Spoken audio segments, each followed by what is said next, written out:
Hi guys, for today's video, may isa-share akong tips sa inyo guys na siguradong matutuwa kayo nito. Paano nga ba mapaparami ang ating views sa Reels? Simple lang guys.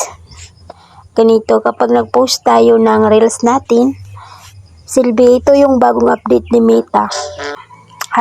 #Reels. Ganyan.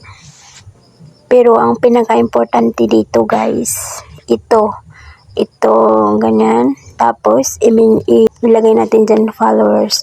So, ito yung pipindutin natin guys, followers. Can mention followers once a day. So, ibig sabihin, ma-mention natin lahat ng ating followers isang beses sa isang araw. So, yan, i-click natin yan guys. Ito yung bagong update ni Meta guys. Ayan. Kapag ma-post na natin itong Reels na to, ma-mention lahat ng followers natin. Depende na sa kanila kung papanoorin nila yung video natin. Basta na-mention natin silang lahat. Ayan guys. Yun yung pinaka-importante guys. Kasi yan yung bagong update ni Meta. So, i-post na natin. Ganun lang yung kasimple guys.